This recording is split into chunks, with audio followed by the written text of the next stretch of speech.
The Wanderer came out of jump space with smoke trailing from its port-side thrusters. Captain Jake Morrison sat in his command chair and watched the damage reports flash across his screen. Nothing critical. Nothing that would kill them today, but enough problems to make continuing their journey dangerous. His ship needed repairs, and Unity Station was the closest place that could provide them. Unity Station hung in space like a massive flower made of metal and lights. It was the biggest neutral trading post in this sector, a place where dozens of alien species met to trade goods and share information. The station belonged to no single government but was managed by the Galactic Council, which made rules that everyone was supposed to follow. Jake had never been here before, but he knew the station's reputation. It was clean, efficient, and expensive. Jake opened a communication channel to the station. A face appeared on his screen, an insect-like creature with multiple eyes and mandibles that clicked when it spoke. The translator converted the clicking sounds into words Jake could understand. The creature introduced itself as Commander Zyfex, station administrator and member of the Threecull species. Jake explained his situation and requested permission to dock for repairs. Commander Zyfex examined the data Jake sent about the damage. His mandibles clicked rapidly as he reviewed the information.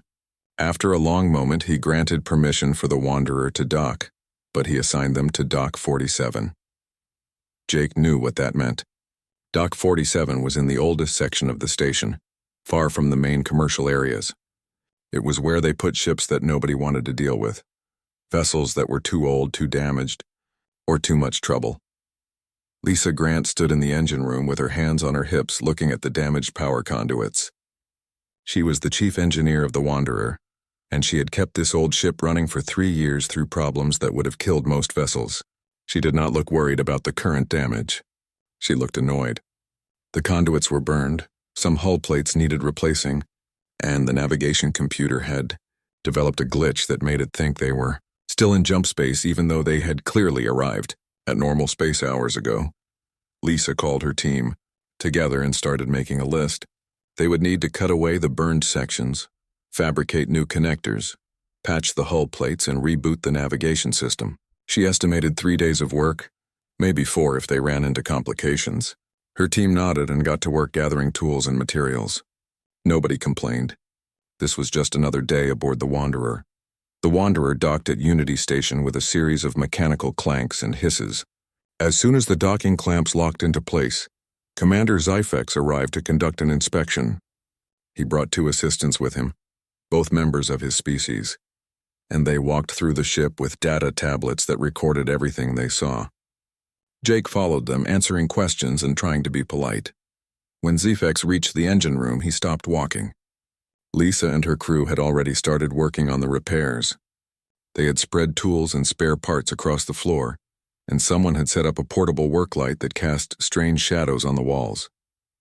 Lisa was using a plasma cutter to remove a damaged section of conduit while one of her assistants prepared a replacement piece that she had fabricated using the ship's 3D printer. Commander Zyfex watched this process with growing alarm. The replacement piece was not a certified part from an approved manufacturer. It was a custom fabrication made from spare materials. Lisa was not following any standard repair protocol that Zyfex recognized. When she finished cutting away the damaged section, she cleaned the connection points with a chemical that looked like it came from a cleaning supply closet, rather than an engineering kit. Then Zyfex saw something that made his mandibles stop clicking entirely. One of Lisa's crew members was sealing a small coolant leak using duct tape and some kind of sticky resin. The crew member wrapped the tape around the leaking joint, applied the resin, and then used a heat gun to cure it.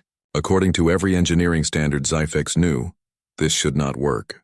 The tape would fail under pressure, the resin would crack in cold conditions, and the entire repair would collapse within hours. But the leak stopped. The pressure gauges showed the system was holding. The repair, impossible as it seemed, was working. Commander Zyfex returned to the docking bay entrance and stood there for a long moment. His assistants waited for instructions. Finally, Zyfex made his decision. He activated his data tablet and created a new set of orders. Dock 47 was to be placed under quarantine. No station personnel were to enter the area. No automated systems were to interact with the human ship. No other vessels were to dock nearby. Then he created warning signs. Holographic projectors around the dock activated, displaying messages in dozens of languages. The primary message was simple and direct. Under no circumstances touch the docks, Sci-Fi added, clarifying text explaining that the human repair methods violated station safety protocols and posed potential hazards to other vessels and personnel. When Dr. Ellen Price saw the warning signs, she went immediately to find Commander Zyfex. Ellen was the Wanderer's diplomat and cultural specialist. Her job was to help humans and aliens understand each other, which meant she spent a lot of time explaining why humans did things that seemed crazy to other species. She found Zyfex in his office, filing reports about the quarantine. Ellen asked Zyfex to explain his decision. The commander described what he had witnessed in the engine room. He used words like dangerous, unprofessional, and reckless. He explained that galactic engineering standards existed for good reasons, and the humans were violating every single one of them. He was not being cruel by quarantining the dock. He was protecting everyone on the station from whatever might happen when the human repairs inevitably failed. Ellen listened carefully and then tried to explain. She told Zyfex that humans came from a world where resources were limited and replacement parts were not always available. Human engineers learned to improvise, to repair things using whatever materials they had, to keep equipment running long past its designed lifespan. What looked like dangerous improvisation to Zyfex was actually careful problem-solving to humans. Zyfex did not seem convinced. He had his standards, and those standards had kept his people safe for thousands of years. He would not compromise them for the convenience of one human ship. The quarantine would remain in place until the humans completed their repairs and left the station. Captain Jake Morrison heard about the quarantine and came to see the warning signs for himself. He stood in the docking bay and read the messages displayed in glowing letters. Under no circumstances touch the docks. He shook his head and smiled. It was not the first time humans had been told they were doing things wrong, and it probably would not be the last. Jake went back to the ship and found Lisa in the engine room. He told her about the quarantine. Lisa looked up from her work and laughed. She said the quarantine was fine with her. They did not need station help anyway. Her crew knew what they were doing, and they would have the ship ready to fly in 3 days with or without Zyfex's approval. The human crew continued working through the day and into the night. They cut metal, welded joints, fabricated parts, and tested systems. The work was noisy and messy. Sparks flew from welding torches, tools clanged on metal floors, and the crew shouted to each other over the sound of machinery. Other ships docked at Unity Station, and their crews heard about the humans in Dock 47. Curiosity brought them to observation windows where they could watch the repairs from a safe distance. They saw the humans working with equipment that looked primitive compared to modern galactic technology. They saw repairs that used materials nobody would trust. They saw methods that violated every rule they knew, and somehow, impossibly, they saw everything working. The burned conduits were replaced. The hull plates were patched. The navigation computer was reset and functioning normally. By the end of the second day, the Wanderer was more operational than it had been before the damage occurred. Word spread through the station. Engineers from different species gathered at the observation windows, watching the humans work and trying to understand what they were seeing. It should not be possible.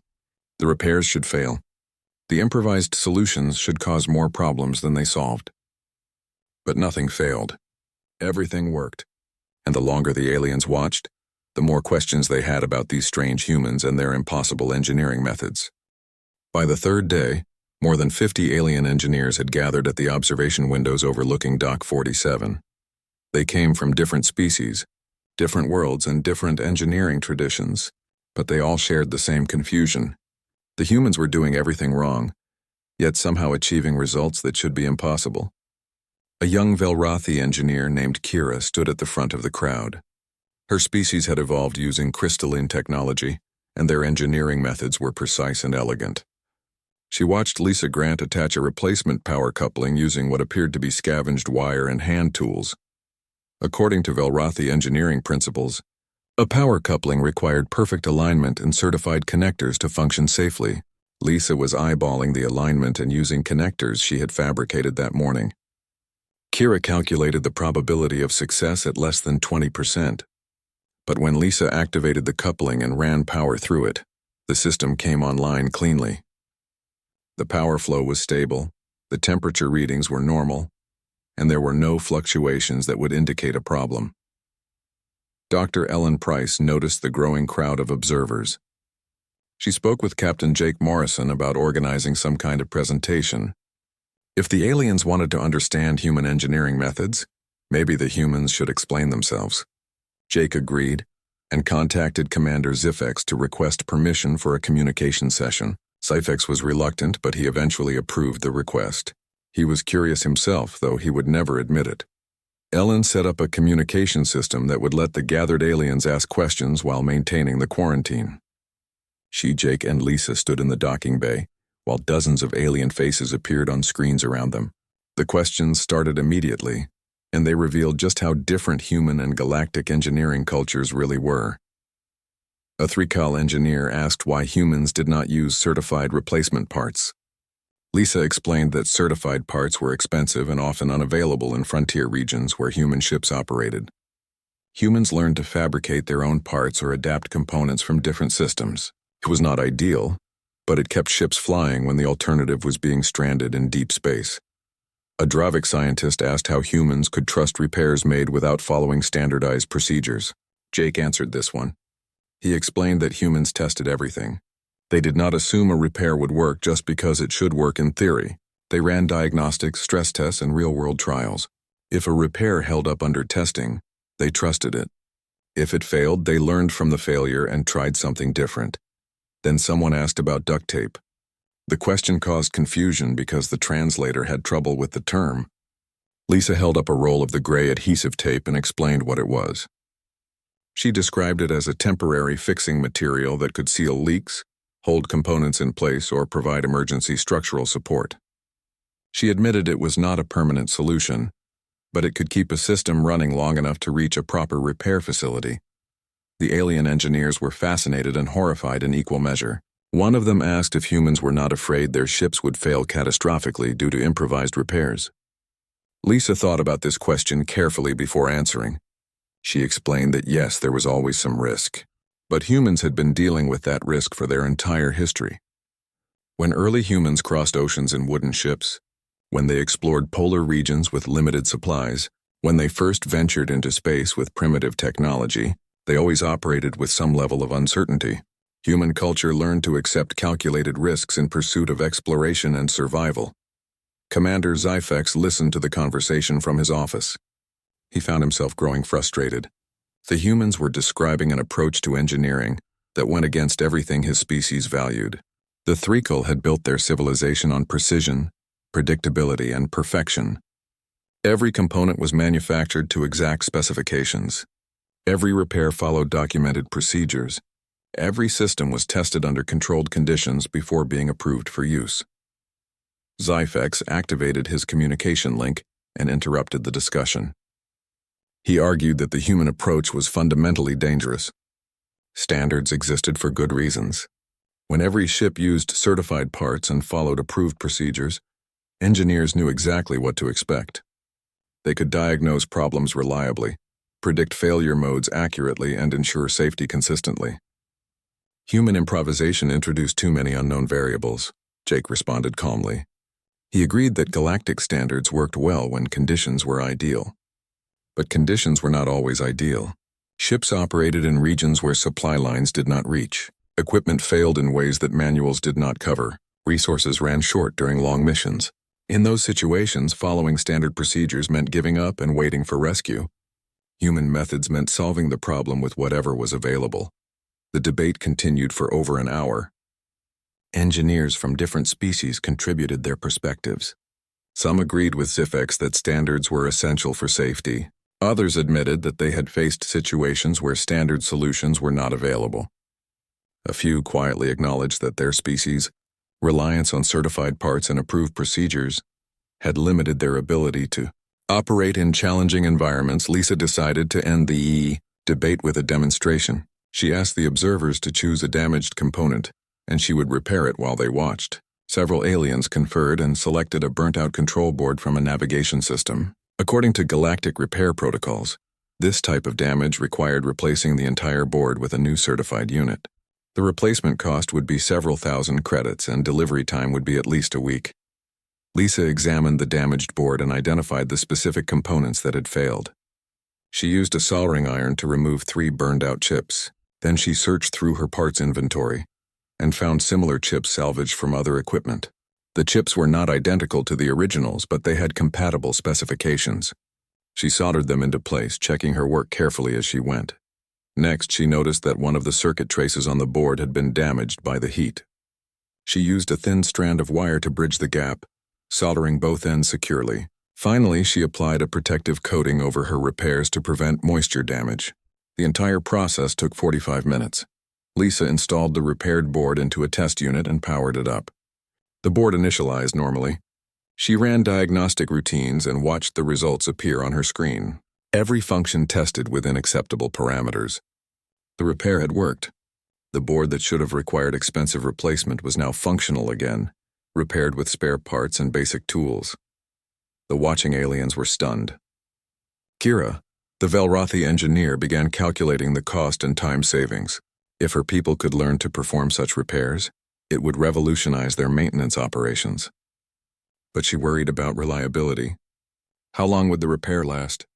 Would it fail under stress? Lisa addressed these concerns directly.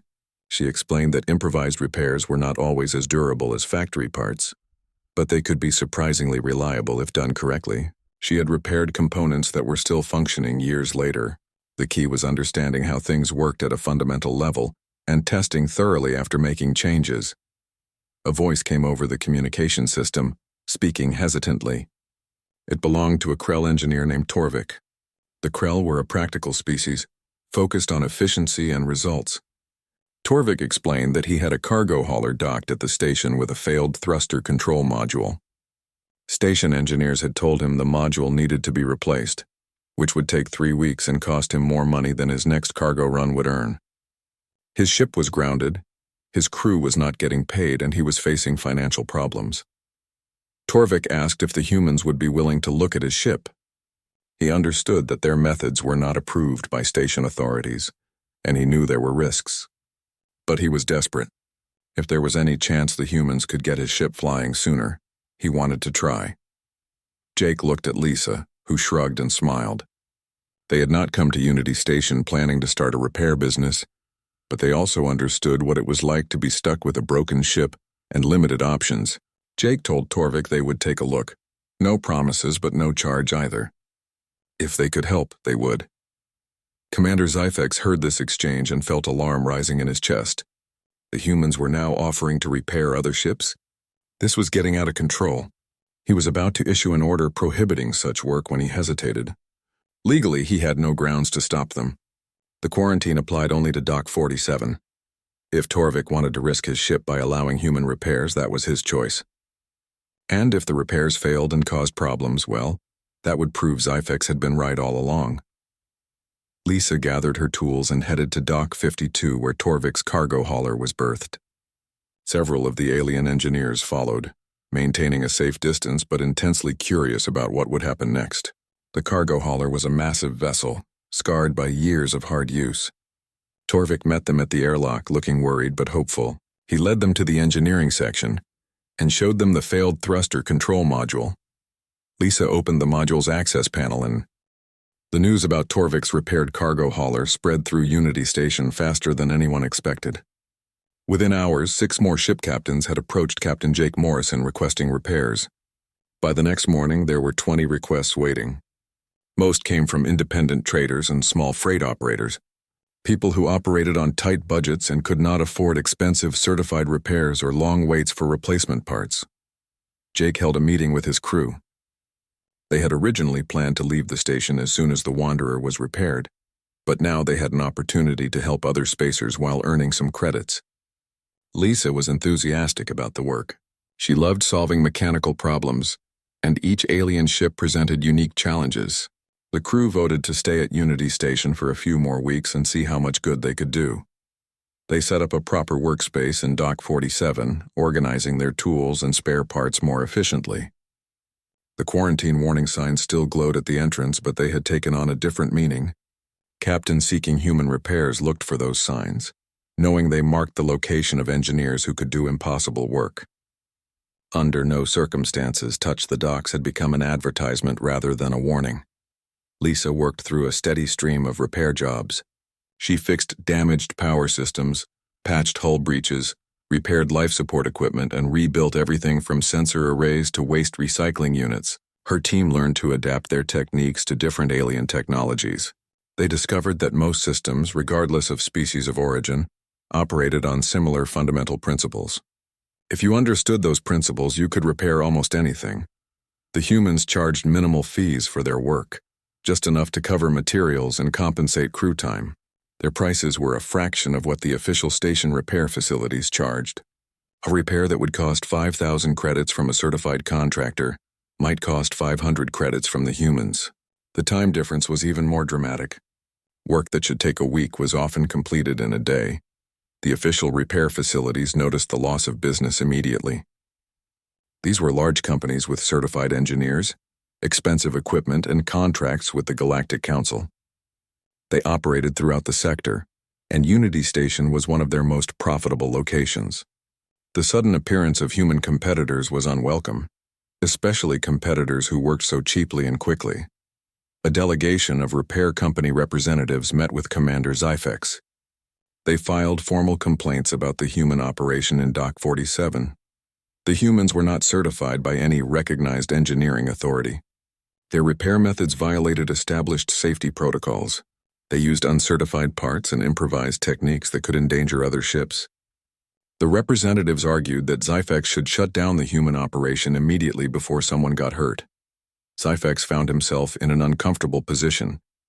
He personally agreed that human repair methods were questionable at best. But he also had to acknowledge reality. The humans had now completed repairs on over 30 vessels. Not one of those ships had experienced any problems. Not one captain had filed a complaint. In fact, several captains had submitted positive reviews praising the human work as fast, affordable, and effective. The repair company representatives pressed harder. They pointed out specific regulations that the humans were violating. They warned about theoretical risks and potential disasters. They suggested that Zyfex was being negligent by allowing the situation to continue. One representative, a sleek Saurian named Kessex, implied that the Galactic Council would be very interested to learn how Unity Station was permitting uncertified repairs in violation of safety standards. That last comment pushed Zyfex to make a decision. He would not be bullied by commercial interests, and he would not make rulings based on threats. He told the repair company representatives that he would conduct a comprehensive safety audit of all vessels repaired by the humans. If the audit found genuine safety issues, he would take action. If not, the humans could continue their work. The representatives left his office unhappy, but unable to argue with the fairness of that approach. Zyfex assembled a team of the best engineers on Unity Station. He included specialists from multiple species and backgrounds, ensuring a thorough and unbiased evaluation. He gave them clear instructions to examine every ship the humans had worked on, test all repaired systems, and document any potential hazards. The team had unlimited access and authority. They would find the truth, whatever it was. The inspection team worked for 5 days examining ships with meticulous care. They ran diagnostic tests on repaired components. They performed stress tests on patched hull sections. They analyzed power flow through rebuilt electrical systems. They checked for radiation leaks, pressure seal integrity, and structural stability. They interviewed ship captains and crew members. They compared human repairs against galactic engineering standards. The team's findings surprised everyone, including the inspectors themselves. Human repairs consistently failed to meet aesthetic standards. They looked crude and improvised. Many used materials that were not rated for their applications. Some incorporated components from completely different systems. By every conventional standard, these repairs should not work, but they did work. Stress tests showed that repaired components performed within safe operating parameters. Some repairs actually showed better performance than the original systems. Structural patches held firm under load. Electrical connections carried current without excessive resistance or heat. Life support systems maintained proper atmospheric conditions. In several cases, human modifications had improved system efficiency by rerouting power or optimizing flow patterns. The inspection team's final report acknowledged that human repair methods were unconventional and would not receive standard certification. However, the report concluded that human repairs did not pose safety risks to vessels or personnel. The report included a surprising recommendation that the Galactic Council should study human engineering practices to identify principles that might benefit conventional repair methodologies. When Zyfex read the report, he felt his certainties shifting. He had been so sure that the humans were dangerous that their improvised methods would lead to disaster. But the evidence contradicted his assumptions. The humans were not reckless. They were simply working from a different set of principles that proved effective in practice even when they violated theory. The inspection report made its way up through Unity Station's administrative chain and eventually reached the Galactic Council. A senior council member named Vetha took particular interest. Vetha belonged to the Etherian species, known for their advanced scientific knowledge and open-minded approach to new ideas. She had spent her career studying how different civilizations develop technology, and the human approach fascinated her. Vetha contacted Dr. Ellen Price directly. She wanted to understand not just what humans did differently, but why their approach worked. She asked Ellen to prepare a presentation for the Galactic Council's Technology Review Board. The board consisted of scientists and engineers from dozens of species, and they would want detailed explanations of human engineering philosophy and methods. Ellen, Jake, and Lisa spent 3 days preparing their presentation. They knew this was an important opportunity. The Galactic Council could either embrace human methods or ban them throughout council space. They needed to make a compelling case that human engineering was not just effective but valuable. Meanwhile, work continued in Dock 47. More ships arrived seeking repairs, and the human crew handled each job with the same practical efficiency. They had developed a rhythm, a way of working together that maximized their effectiveness.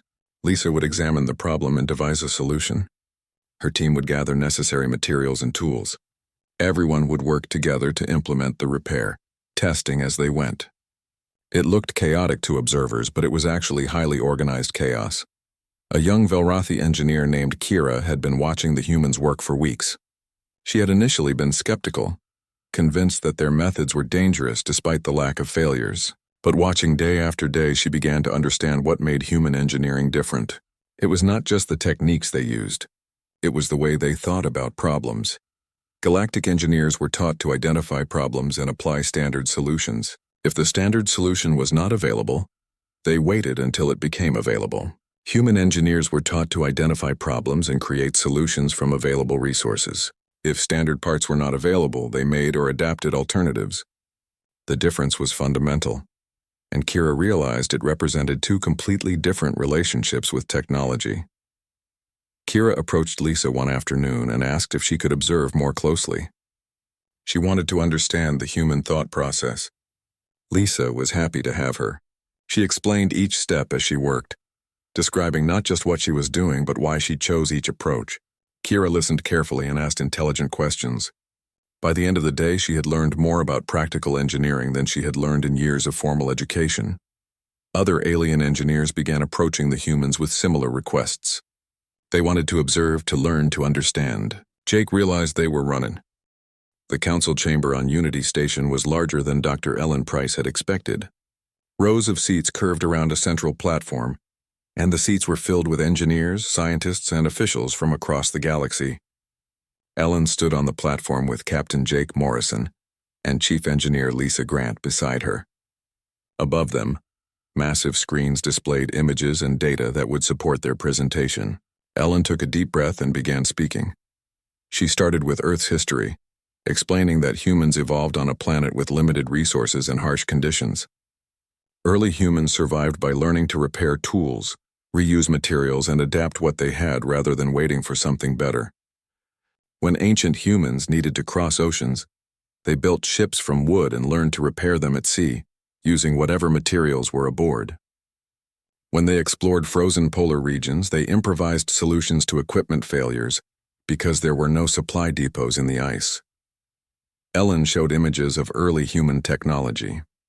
Wooden sailing ships patched with spare planks, steam engines repaired with hand-forged parts, early aircraft maintained with improvised tools. The images revealed a consistent pattern throughout human history. A pattern of making things work despite limitations. A pattern of refusing to give up just because ideal solutions were not available. Captain Jake took over the presentation, discussing how these historical patterns shaped modern human space exploration. He explained that when humans first left Earth, their spacecraft were primitive and unreliable. Missions had to carry spare parts and tools for every possible repair. Crews learned to troubleshoot problems in flight, to improvise solutions in zero gravity, to keep equipment functioning under extreme conditions. It was not a choice but a necessity. Space was harsh and help was far away. Jake shared stories of famous human space missions where improvisation saved lives. He described how a damaged spacecraft reached home safely because its crew used duct tape and plastic bags to repair a carbon dioxide scrubber. He told about a colony ship that kept its reactors running for 2 extra years, using parts cannibalized from non-essential systems. He explained how human space culture developed around the principle that any working solution was better than no solution. Lisa presented the technical portion of their talk. She displayed detailed analyses of several repairs the human crew had performed on Unity Station. For each repair, she showed the original problem, the standard galactic solution, the human alternative solution, and test results comparing both approaches. The data was clear. Human repairs worked. They cost less, they took less time, and in several cases they performed better than standard repairs. But Lisa went beyond just showing results. She explained the principles behind human repair philosophy. Galactic engineers were trained to work within systems, to follow documented procedures, to maintain standards. Human engineers were trained to understand systems, to solve problems creatively, to achieve functionality by any means necessary. Both approaches had value, but they served different purposes. Lisa summarized the fundamental difference with a simple statement. Galactic engineering builds things to work perfectly under ideal conditions. Human engineering builds things to keep working under any conditions. The audience listened intently, and several engineers in the front rows were taking notes. The presentation concluded with a question and answer session that lasted for over 2 hours. The questions revealed how differently various species thought about technology and repair. A Dravik engineer asked about quality control. Without standardization, how could humans ensure reliability? Lisa explained that humans tested everything extensively. They did not trust theoretical calculations alone. They stressed repaired systems, monitored performance, and learned from failures. Experience and testing replaced standardization. A 3-cal scientist asked about psychological stress. Was it not nerve-wracking to operate equipment that had been repaired in non-standard ways? Jake laughed and admitted it could be stressful sometimes. But he explained that human crews learned to trust repairs that proved themselves through testing and use. A repair that held up under real conditions was more trustworthy than a certified part that had never been tested. Several questions focused on training. How did humans teach these improvisation skills? Lisa explained that human engineering education emphasized understanding fundamental principles, rather than memorizing procedures. Students learned physics, mathematics, and materials science. Then they were given broken equipment and told to fix it with limited resources. They learned by doing, by failing, by trying different approaches until they found what worked. Counselor Vatha, who had requested this presentation, asked the most important question. Did humans believe their approach was superior to galactic methods? Ellen carefully considered her answer. She explained that human methods were not superior, but complementary. Galactic engineering excelled at creating sophisticated, efficient systems. Human engineering excelled at maintaining those systems when conditions were not ideal. Both approaches had strengths and weaknesses. Ellen suggested that the galaxy could benefit from incorporating elements of human repair philosophy, especially for vessels operating in frontier regions or on long-range missions. Similarly, humans could learn from galactic precision engineering to build better initial systems. The ideal approach might combine both philosophies, using galactic methods for design and construction, while employing human methods for field maintenance and repair. The audience discussed this idea among themselves. Many engineers were intrigued by the possibilities. Others worried about disrupting established practices.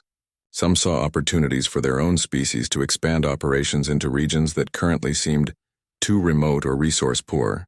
The discussion revealed that the implications of human engineering methods extended far beyond simple repairs. Counselor Vatha let the discussion continue for some time before calling for order. She had been thinking about what she had heard, and she had a proposal. The Galactic Council should establish a joint research program, a facility where human and alien engineers could work together to develop integrated repair methodologies. The program would study human improvisation techniques, test their application to different alien technologies, and develop training programs to teach these skills across the galaxy. The proposal generated immediate reactions. Many council members expressed interest. Some worried about cost. Others questioned whether formal programs could teach skills that seemed to depend on intuition and creativity. A few representatives from major repair companies voiced concerns about disrupting existing commercial arrangements. Vatha listened to all objections and responded thoughtfully. She suggested starting with a small pilot program that would demonstrate value before expanding. Then Commander Zifek stood to speak. The chamber grew quiet. Everyone knew that Zyfex had quarantined the humans when they first arrived. Everyone knew he had considered their methods dangerous. What would he say now? Zyfex stood silent for a moment, choosing his words carefully. Then he began to speak, and what he said surprised everyone in the room. Zyfex admitted that he had been wrong. When he first encountered human repair methods, he had been horrified. He had truly believed that the humans were reckless and dangerous. He had quarantined Dock 47 to protect the station from what he thought was inevitable disaster. But disaster never came. The humans proved him wrong through their results, and he had learned something important from that experience. He explained that his species, the Thrikal, had evolved in stable underground environments with abundant resources. Their engineering philosophy reflected that history. Everything had to be perfect, standardized, and predictable. This approach worked well within their territories, but it limited their ability to operate beyond those territories. Thrikal ships could not venture far from supply lines because they could not handle repairs in the field. This limitation had prevented his species from undertaking deep space exploration or establishing distant colonies. Zyfex proposed that the Thrikal government should be the first major sponsor of the joint research program. If human repair methods could be successfully adapted to Thrikal technology, it would open new possibilities for his species. Other governments might be cautious about embracing such radical changes, but he was ready to advocate for them. He had seen the evidence. He had watched the humans work. He believed this could benefit everyone. The chamber erupted in discussion after Zyfex sat down. His endorsement carried significant weight. If even a conservative administrator like Zyfex supported the program, perhaps the idea had genuine merit. Counselor Vatha called for a preliminary vote, not to approve funding but simply to authorize further study. The vote passed overwhelmingly. The council would develop a detailed proposal for a joint engineering research facility. After the session ended, representatives from various species approached the human delegation. They wanted to know more about specific techniques. They asked about training requirements. They discussed possibilities for collaborative projects. Ellen, Jake, and Lisa spent hours answering questions and explaining details. By the time they returned to the Wanderer, they were exhausted but excited. Something important was beginning. That evening, Jake stood in the observation lounge looking. The joint engineering research facility took shape over the following 3 months. Construction crews expanded Dock 47, adding workshops, testing laboratories, and classrooms. The old dock had been cramped and outdated. The new facility was spacious and equipped with tools and equipment from dozens of worlds. But one feature of the old dock remained unchanged. The holographic warning signs still glowed at the entrance, displaying their message in multiple languages. Under no circumstances touch the docks. Commander Zyfex had insisted on keeping them as a reminder of where this all began. Lisa Grant supervised the facility design, ensuring it would serve both teaching and practical repair work. She wanted students to learn in a real working environment, not a sterile classroom. The main workshop was large enough to accommodate multiple repair projects simultaneously. Observation platforms allowed students to watch experienced engineers work. Smaller workshop spaces provided areas where students could practice under supervision. The first class of students arrived 2 weeks after the facility opened. 20 individuals representing 12 different species gathered in the main classroom. They were all experienced engineers in their own traditions, sent by their governments or corporations to learn human methods. Some were enthusiastic. Others were skeptical. All were curious about what made human engineering so different. Lisa started the training program with basics. She taught troubleshooting without diagnostic computers, showing students how to use simple tools like multimeters and pressure gauges to understand what systems were doing. She demonstrated how to improvise tools when proper equipment was not available. She explained material properties and how to select alternatives when specified parts were not available. Most importantly, she taught them to think creatively about problems. The students struggled at first. They kept asking for procedures and specifications. They wanted to know the correct way to do things. Lisa had to repeatedly explain that there was no single correct way. The right solution depended on what resources were available, what risks were acceptable, and what the ultimate goal was. This kind of thinking felt uncomfortable for engineers who had spent careers following established procedures. One student who adapted quickly was Kira, the young Velrathi engineer who had been watching human repairs for weeks before the facility opened. She had already begun to understand the human approach, and now she could learn the techniques systematically. She asked good questions and made creative suggestions. Lisa recognized that Kira had real talent for adaptive engineering. Within a month, Kira was assisting with teaching, helping other students grasp concepts they found difficult. 3 months into the program, Unity Station faced a crisis that would test everything the students had learned. A passenger liner carrying 3,000 civilians experienced a catastrophic coolant system failure while docked at the station. The failure was so severe that coolant leaked into several compartments, and the temperature regulation systems went offline. The ship's crew initiated emergency procedures and requested immediate assistance. Station engineers examined the situation and determined that proper repairs would require at least 12 hours. During that time, passengers would be exposed to dangerous temperature fluctuations. The engineers began planning an emergency evacuation, which would involve moving 3,000 people off the ship and finding temporary accommodation for them on the station. The evacuation would take hours and would likely cause panic among the passengers. Kira was in the facility workshop when she heard about the emergency. She immediately thought about the problem from a human engineering perspective. The standard solution was to repair the coolant system properly, which took too long. But what if they did not repair it? What if they just stabilized the situation temporarily? She ran to find Lisa and explained her idea. Kira proposed bypassing the damaged coolant lines entirely and using portable heat exchangers to regulate temperature in the affected compartments. It would not fix the underlying problem, but it would keep passengers safe while proper repairs were made. The portable exchangers were designed for emergency use in small spaces, not for regulating entire ship compartments. But Kira had calculated that if they used enough units and positioned them strategically, they could maintain acceptable conditions. Lisa reviewed the calculations and agreed the plan could work. They contacted Commander Zyfex and explained the proposal. Zyfex was initially hesitant. This was exactly the kind of improvised solution that made him nervous. But the alternative was evacuating 3,000 people, and that carried its own risks. He approved the attempt. Kira led a team that included several students from the training program and engineers from the Wanderer crew. They gathered portable heat exchangers from emergency supply caches throughout the station. They boarded the damaged liner and worked with the ship's crew to identify optimal placement locations. Then they installed the units, connecting them to temporary power supplies and configuring them to work in concert. The entire operation took less than 2 hours. When they activated the heat exchangers, temperature readings in the affected compartments began to stabilize. Within 30 minutes, conditions were back within safe ranges. The passengers remained aboard, unaware that they had been in danger. The ship's crew could now make proper repairs without time pressure, and there was no need for a chaotic evacuation. Kira's improvised solution saved thousands of beings from a frightening ordeal.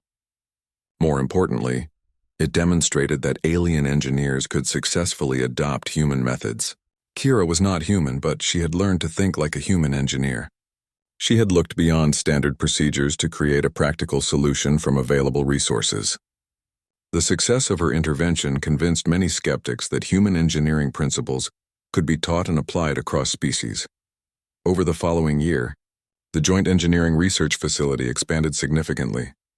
More students came from across the galaxy to study human methods. Some returned to their homeworlds and began teaching others. Slowly, attitudes toward repair and improvisation began to change throughout known space. The Galactic Council updated safety regulations to permit certified improvised repairs under specific circumstances. A new professional category emerged called Adaptive Repair Specialists, engineers certified in both traditional galactic methods and human-style improvisation. The economic impact was significant. Small independent ships that previously struggled to afford repairs could now maintain their vessels with less expense and downtime. Exploration missions could venture farther from supply lines because their crews could handle field repairs. Remote colonies became more viable because settlers could maintain equipment without waiting months for replacement parts. The Thrikal government, true to Commander Zifex's promise, began equipping their deep space vessels with adaptive repair specialists. Within 2 years, Thrikal exploration ships were operating in regions they had never reached before. Commander Zifex watched these developments with satisfaction. He had been promoted to station director, partly in recognition of his role in supporting the joint research program. His office overlooked Dock 47, and he liked to stand at the window watching students and engineers work in the facility below. On his desk sat a small trophy that Lisa had given him when she officially accepted her position as facility director. It was a piece of duct tape mounted in a display case with a small plaque. The plaque read simply, "When precision fails, improvisation prevails." Dr. Ellen Price remained at Unity Station as well, continuing her work studying how different species approached technology and problem-solving. She published papers about the cultural factors that shaped engineering philosophy, and her work became required reading in technical academies across the galaxy. She argued that the greatest innovations often came from combining different cultural approaches, rather than assuming one way was universally. Best Captain Jake Morrison eventually left Unity Station to continue the Wanderer's original exploration mission, but he left behind half his crew, people who wanted to stay and contribute to the teaching program. He recruited new crew members from the facility's graduates, engineers who combined traditional training with human adaptive methods. The new crew gave the Wanderer capabilities it had never had before, a mix of precision and improvisation that made the ship more versatile than ever. 5 years after the Wanderer first docked at Unity Station, the galaxy had changed in subtle but significant ways. The change was not dramatic or revolutionary. Nobody claimed that human methods had replaced galactic engineering, but human philosophy had been integrated into galactic practice, creating something new that combined the strengths of both approaches. Ships ventured farther, colonies thrived in harsher conditions, and equipment lasted longer because people knew how to maintain it properly. The Joint Engineering Research Facility had expanded to include satellite campuses on other worlds. Unity Station remained the headquarters, but similar facilities operated throughout Council space. Human engineering philosophy was taught alongside traditional galactic methods in technical schools. The galaxy had not adopted human ways wholesale, but it had learned from them, and that made all the difference. The warning signs at Dock 47 remained in place, though they